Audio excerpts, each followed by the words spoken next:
రాజ్యాంగం ఎంత గొప్పదైనా దాన్ని అమలు చేసేవారు చెడ్డవారైతే చెడ్డ ఫలితాలు వస్తాయని ఆనాడు డాక్టర్ బిఆర్ అంబేద్కర్ గారు అన్నారు. గత 5 ఏళ్ల విధ్వంస పాలన మనందరం చూసాం. 10 లక్షల కోట్ల అప్పు చేశారు. ఆంధ్రప్రదేశ్ ని అప్పుల ప్రదేశ్ గా మార్చేశారు. ఒక కొత్త కంపెనీ తీసుకురాకపోగా ఉన్న కంపెనీల్ని పక్క రాష్ట్రానికి తరిమేసే పరిస్థితి మనందరం చూసాం. దేశంలో ఎక్కడైనా పెట్టుబడులు పెడతాం గాని ఒక్క ఆంధ్ర రాష్ట్రంలో మటుకు మేము పెట్టుబడులు పెట్టమని ఆనాడు లూలు సంస్థ ఏకంగా బహిరంగంగా చెప్తాం జరిగింది.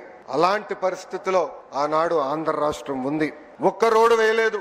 కనీసం రోడ్డు పైన ఉన్న గుంటలు కూడా ఆనాడు పూడ్చలేదు. ఒక్క సాగునీటి ప్రాజెక్ట్ పూర్తి చేయలేదు. వరం లాగున్న డ్రిప్ ఇరిగేషన్ ఏకంగా ఇచ్చే సబ్సిడీ కూడా రద్దు చేశారు.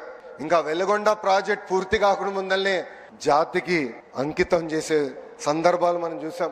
కప్పుడు నీళ్లు పోసి కుప్పంకు నీరు తీసుకొచ్చామని ఆనాటి పాలకులు అన్నారు.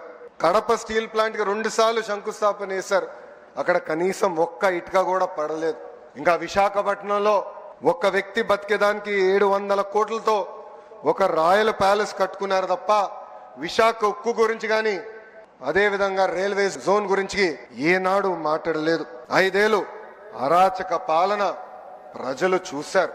ఏకంగా దళితుల్ని చంపి డోర్ డెలివరీలు చేసిన రోజులు ప్రజలు చూశారు. కోవిడ్ సమయంలో మాస్క్ అరిగినందుకు ఒక డాక్టర్ ని ఎంత కిరాతకంగా చంపారో ప్రజలు చూశారు. అక్కని వేధించాడని కంప్లైంట్ చేసిన ఒక అమర్నాథ్ గౌడ్ ని ఏకంగా పెట్రోల్ పోసి తగలబెట్టి చంపేసిన రోజులు ప్రజలు చూశారు. ప్రశ్నిస్తే లాఠీ దెబ్బలు, కేసులు, అరెస్టులు. ఇంకా విధ్వంస పాలనపై ప్రజలు తిరుగుబాటు చేశారు. అందుకే పెద్ద ఎత్తున కూటమిని ప్రజలు ఆశీర్వదించారు, దీవించారు.